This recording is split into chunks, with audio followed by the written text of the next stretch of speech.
So, Shabby, looking at our old podcasts, I noticed that the most popular ones seem to be the ones where we touch upon Bollywood. Strange though, isn't it? I mean, you can understand why, but then in today's But day we and talk age, about so many other things. we do. And aajkal to every Tom, Dick and Harry seems to be doing something Bollywood related. Oh, that's true. I mean, Bollywood-related game shows, you mean? Welcome to the Shabby and Man podcast. We are partners, parents, podcasters, broadcasters, And for everything else in between. and we're going to be talking about London in, should it be springtime or London in the summer? It's in between spring and summer. It's that wonderful period. Essentially when the sun is shining. Where it rains all the time and the sun is shining. And the sun is shining. In this period, have you noticed कि सबसे ज़्यादा Bollywood films इस दौरान बनती है London में? A lot of the street food culture really comes alive, and while we are making plans of going away to other exotic corners of the world for the summer, the rest of the world wants to be in London when the sun is shining. Have you noticed how many Bollywood films are being made in this beautiful country this summer? You tell me, you're the Bollywood expert. I know. Actually, when you walk past Oxford Street, by the way, for those who don't live in London, Oxford Street is the main shopping parade Hub, yeah. If you walk down Oxford Street right now, all you can hear is Hindi, Punjabi, Urdu, Gujarati, Bengali, Tamil. Yeah. I don't think there's any English people there. And you see sometimes you see these bratty kids coming out And of it's stores. and they buy the most expensive things. Yeah. Jimmy Choo's one side. Mummy Jimmy Choo लाल में खरीद लिया है, red में खरीद लिया है. Daddy ने बोला था कि जब हो जाएगा ना उसके बाद मैकडॉनल्ड्स के बाहर मिलना. You see a lot of that. Even on the tube, I noticed that there are a lot of Asians, and I think it's so lovely to see. Again, London is one of those cities where people feel the most at home I know, for some reason. Someone once said it's very close to Calcutta, is it, in its architecture? Architecturally, yeah, Calcutta, even Delhi. Maybe I told you that when I said come to London. Yeah, yeah, I know. See where that got us. Barnet, nothing like Calcutta, I can tell you that. It really is a city which makes Asians, Indians, it makes them feel at home. It does. I was on the tube the other day and they were having a conversation in Hindi. I was dying to butt in. Just to, you just give wanna, them directions. No, you just want to show off and say, listen, I can speak it as well. Do you remember when we first came here many years ago? Selfridges did this exhibition Oh, called... we just arrived. We just arrived, and it was called 17 and a half days of Bollywood. Yaddash badi. Yaddash badi taza isliye hai kyunki it was such a massive hit of nostalgia for me. I mean, I just got off the banana boat in a manner of speaking. And I just felt... I don't want people to think that I brought you here on a banana boat. Yeah, so it wasn't a banana boat. It was different kind of a boat altogether. It's probably Aeroflot. Yeah, and we weren't turned away by immigration, by the way. We were welcomed because we had the right papers. But anyway, not going there.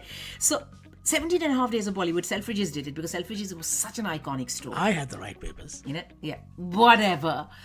I was the right plus one, let's put it that way. I still remember when I went for my visa interview, I came here on a spouse visa, right? And I remember my visa interview back in Delhi.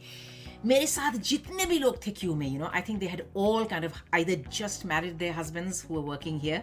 So they all came in their bridal finery, घूंघट इतना पहन के with masses of papers to prove that they were indeed the wives that had been promised a slice of heaven in the UK.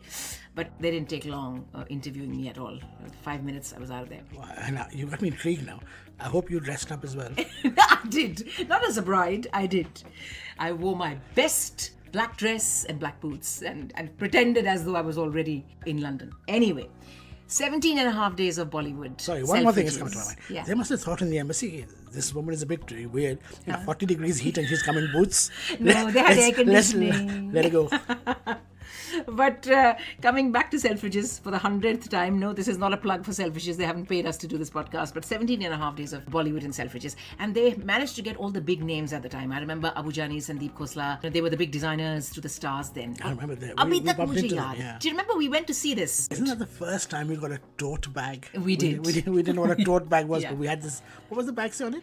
It said Chakki Atta or something or the other, some fire brand, BD brand Atta or something like that. And that was hilarious because people were buying it because of the beautiful Devanagari writing and, all the colourful motifs on it, not knowing what it said. We knew what it said. They had recreated, as one of their displays, as part of the exhibition, they had recreated Dimple Kapadia's dining room, which had been done by Abu Jani Sandeep Khosla because they are interior designers as well. They are best known to be designing stuff for the Bachchans, clothes for the Bachchans. Shah Rukh Khan's wife came to see the exhibition with all her friends again from Bollywood, and they were all like squealing, standing there next to the table saying, oh my god, does Dimple really use use a table like this? And I better just tell everyone that I don't think they really speak like that. no, they don't. But But listen, that was one of the first mainstream Bollywood exhibitions that we saw, which had been really done properly with all the big names at the right location. You can't get any more central than Selfridges. What are the other things about a summer in this city that you like? I know you're a great foodie. forget the food. Summer itself is so enjoyable, especially an English summer. And if it's an Indian summer, which means it lingers on, that's even better. Street food really comes alive. But have you noticed all the pop-up shops that have just popped up? I love the street food here. We used to go to Borough Market and Exmouth Market, and there's a lovely one is Brixton Market. But these things are very London specific. Yeah. If you're in the rest of the world listening, it probably means nothing to you. But I think everywhere is a food market. But I think the London ones are spectacular. And forget the markets. Even on television, I'm going through this food phase. I've been watching a lot of food programs. And I saw this. What, you mean your MasterChef and Great British Menu? No. Thanks to Netflix and all these other things, you can see food from around the world. And I love going to the ones which are about India and seeing them. Even though we know what they're going to say. Yeah. And they make it so picturesque and so beautiful. Every and the stereotype sun is is shining. Kids are playing with a bat and ball and dust storm. Those, it looks like a noodle doodle of wires crisscrossing every street. Which is suddenly this sarod will start playing. And you know what's going to happen. But I still like to watch them. One I saw, and it just brought back memories because it was basically about the nihari. That was one of my favorite things. I used to go to Old Delhi, and it was about different dishes. And basically, how would I describe it? It's like a lamb shank if you're in this country. I just loved watching that. The two of us watched something as well where the story was all about a chaatwala, this very famous chaatwala in Old Delhi. Oh, yeah. And it was his story about how his grandfather used to first make chaat and tikkis. Tikki actually, more than chaat, and it tikki wala. And then his dad took over the business, and then how his dad kind of completely lost the family its entire fortune. And this man had to start from scratch. And there's one thing he said which really, really I loved. It is about people taking pride in what they do. My father said, never compromise on quality. Even if it means कि थोड़े से पैसे कम बनाओ, लेकिन मसाले जो हैं वो अगर top class नहीं होंगे, वहाँ पर अगर कटौती करोगे तो लोग चले जाएंगे. By the way, it's not a shop. It's just a stall. Yeah, it's a stall. And then even the spices that he used, he goes to the most famous Delhi spice bazaar. He handpicks the combination of spices and he tells them exactly how coarsely he wants them ground.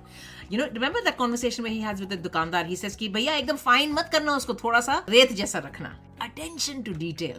That never goes waste. And there was a food historian who was talking about how every time you bite into one of these dishes, it's not just food, but you're tasting a slice of history. When all the Maharajas and all were made extinct.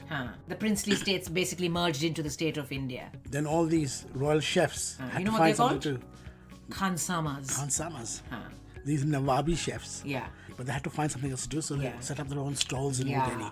That's why that Mughal food tradition is still carrying on. So many of them, that's how the food of the kings actually became street food or became available to the commoner. And of course, when you think of chaat in Delhi, you think of aloo chaat, you think of bel puri. There are many types of Golgappe. Now, this is something I've always wanted. I say golgappe. You say something else. What do you say? In Calcutta, they call it puchka. Puchka. And there's also another word for it as well, pani puri as well. I think the secret ingredient is what you stuff it with. And every region would probably stuff it with something different. And the pani and the masala and the chutney that goes with it would vary just a little bit. 19-20, not too much though, because essentially pani puri, puchka, golgappe, all the same thing. And then of course you got your pakoras, your... bread pakoda. Dahi ballas. Paneer pakoda, dahi balla. My grandmother used to have, her doctor used to be called Dr. Balla. This fantastic Sadaji. So as kids, we couldn't help calling him Dr. Dahi Balla. And what chaat do you have in your Kolkata? I know you have jalmuri. Kolkata is not known for chaat. I thought you chaat have that is a very aloo North kabli. Indian Don't thing. you have that aloo kabli? Aloo kabli is not really chaat. I don't know if it comes under chaat. It's actually potato salad. With a lot of anardana, pomegranate and all of that on top. So it's not really a chaat. To me, I mean, it's your version of a to chaat. a Dilli wala, a chaat has to have spice. It has to have crunch. So I like it with papdi, then there'll be aloo, then there'll be dahi, then there'll be the chutney, then there'll be a bit of what you call here Bombay mix. And for me, there has to be a lot of pasina. So वो pasina spice से आएगा. Then I know that chaat अच्छी थी. Either chaat अच्छी थी या फिर से light चली गई. Thanks for listening to the Shabby And Man podcast. You can find us on all your favorite apps, which can be Stitcher, Podbean, Google Podcasts, Spotify. iTunes, Spotify. The Yep. list goes on. Either just Google and just find Shabby and Man. Yes. Now, next week, the World Cup's starting, the Cricket World Cup. Mm-hmm. And I've heard that you're giving away lots of tickets on your radio show. So, We are actually, and some big matches as well. Oh, so I better be nice to you.